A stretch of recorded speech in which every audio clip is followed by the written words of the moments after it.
is this just fantasy?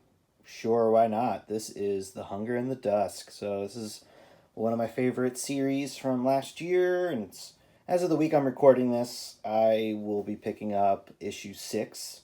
So I'm still a little behind, but I kind of fine with that because it just hopefully leaves more room for people to gain interest in this series and hear about it and read it for themselves. I think it's a great fantasy series. It's doing a lot with many of the trappings of the genre and doing interesting things with them. And so I can't wait really to continue reading it. So as of last issue, our human commando unit, you want to call them, the last men standing, had captured one of these rather terrifying elf creatures, and we're essentially learning how they were able to suddenly be in different places, and it's because they're using old dwarven sea forts to essentially sneak further inland and then suddenly pop up out of nowhere. And then they were going to use one to essentially track it back to its people so that they can spy on them further. And there's greater drama happening in the orc ranks. And we're just going to hop right into it. And so this is, I like that we have our bard character who has been who's part of our fighting men. And yeah, I don't know. I do like. I'm guessing that The Hunger in the Dusk was maybe the title of the song that he's writing, but it's clear that some sparks are flying between our human here and our orc, or I guess they're called orcs, and that's what I kind of felt was going to happen. But it hasn't happened exactly in the way I was expecting, and it's a nice little moment of respite. But they're waiting to keep up with their friend here, who is following, this nasty piece of work. He's following very close, by the way. Don't know how this guy wouldn't be able to notice. But yeah, they're called the Vangol. Or maybe they're supposed to be goblins, but they're just giant. I don't know. But I just got the idea that they just strike me as like they're supposed to be the elves, and the elves are the scary ones between orcs and humans and such. And I like that they're he's tracking this guy, and suddenly a fire sparks, and not looking good, especially because while this guy is signaling to his friends where he is and which way he's going, there is somebody following him. So yeah, the Vangol are not as stupid as we would want them to be. So it's great visual storytelling, and just a continuation of the great design, the character designs, and I like the dynamics between them. Yeah, it's a fun book to read, but it seems like it's got some stakes. And what I love here, look, I have this little toad here, this big ass toad here. But there's a couple of them. But I like that we're getting a little bit of a discussion of what the nature of magic is in this world and how it works. Because as a writer, I also am interested in coming up with like a magic system for my characters to abide by or to use, because you need to write that kind of stuff, or you need to think that way when you're writing some of this stuff. You can't just have it be random, because if it is, then it just feels disingenuous. It feels cheap, and this is definitely not that. It feels very, very thought out. Yeah, but she's bonding with these people, and she's taking care of them because that's her magic is healing, and it's just nice little charming moments here. And then but the key here really is that like their relationship is vital to the continuing or the start of a positive relationship between humans and orcs, because previously they're just at war.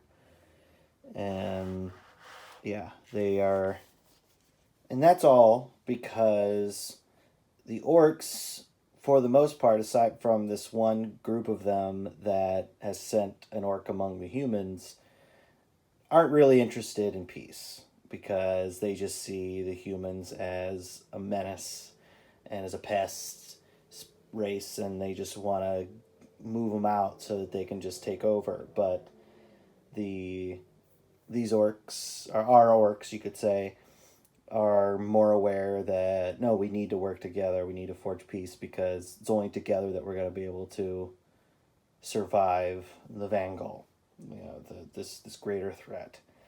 And I really love the design of this cool, like, pyramidal building. I love these very slick round, I guess. I mean, it's like a broken bridge, and I even love that it's a broken bridge. It's ancient, very well illustrated that it is ancient, but it's still in use, and they're still like using it. And yeah, I love fantasy architecture. It's just, of course, inspired by real world, but taken to kind of fantastical proportions. But yes, we're at this basically gathering of various orc communities and tribes, I guess, or families, and our newlywed couple here are visiting here together for the first time, and she sees her father and their people, and hopefully that's like forging an alliance between two disparate groups. But it essentially, this all comes down to they don't respect the humans, and they also don't see the wisdom in forging an alliance with them or in taking their reporting to heart, because a scout did come with information about how the Vangal are attacking them, but it's going to be a tense situation. And yeah, really great scene here. And I just love the variety in the faces and the designs, but yet the designs have a continuity between them that feels just well done. Yeah, Chris Wildgoose is a great creator, and I really enjoy his art. I think he's doing a hell of a job. Yeah, and just, I also love the variety of the different leaders of these different disparate groups. Yeah, like, just great designs. And I'm being light on the details of the actual story because I want you to read this, because I feel like it is worthy of your time. If you enjoy fantasy and you want to get into fantasy comics, this is a great current series to check out. And so yeah, this poor guy who's been tracking this Vangal this whole time, he suddenly gets had by them.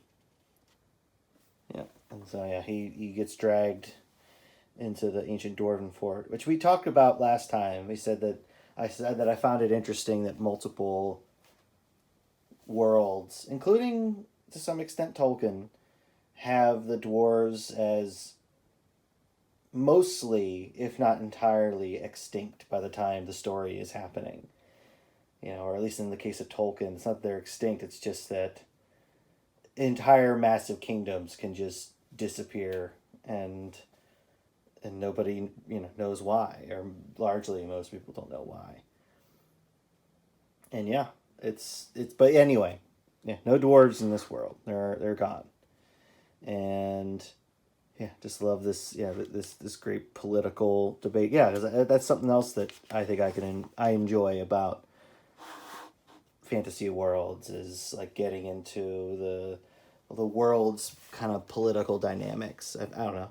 There's because there's sometimes when I like fantasy stories that are just like short stories and have some magic and action and such in it. And then there's other times where I want something that's a little more kind of grounded in real world conflicts, and there's a little more Game of Thrones, say. And that's kind of the vibe I get from this angle of the story. And also I like that in this variation, even though she comes from a different family or different group, she is not siding with them. She is siding with her husband. And that's definitely going to cause conflict because she's supposed to just toe the line with her father. And they are just having just all kinds of sex. Like almost every issue we see them getting it done. Good for them. Good for them. But anyway, we get incredibly long. Wow.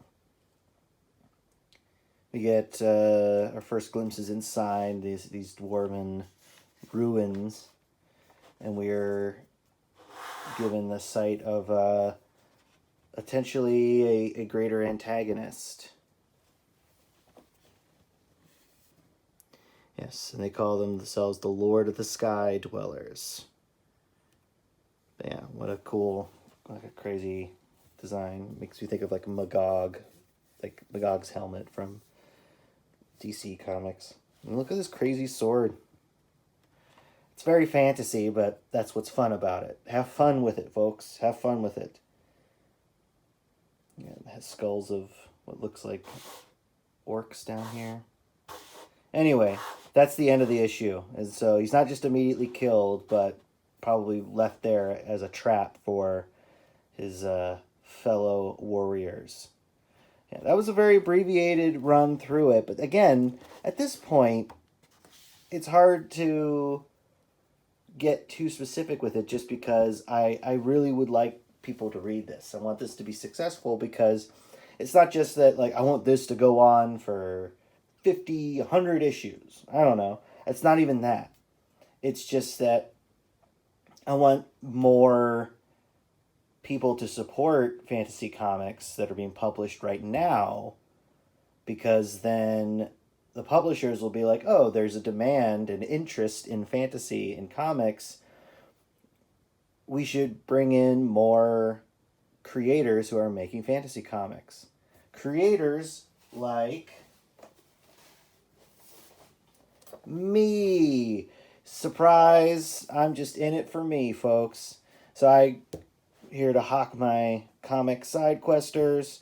I mean, I love Hunger in the Dusk, and side questers is similar in some ways, where it creates an elaborate world, a world with different loyalties and factions, and for me, very interesting, strong central characters, specifically Cindy and Yaren, my odd couple buddy cop duo. And this collects the first complete arc, the first 8 issues of the book, and you can buy it on my website. And you can also find Haxon, which is my book of short stories. I have 2 volumes of it so far, and they're about 60 pages each, and they tell short stories in the same universe as side questers, and it's all about magic and such. You can read them all, if you like, on Global Comics right now, or you can buy them from my website. But in any case, support fantasy comics out on the comic shops right now, because then, who knows, maybe you can find side questers at your local comic shop in days to come.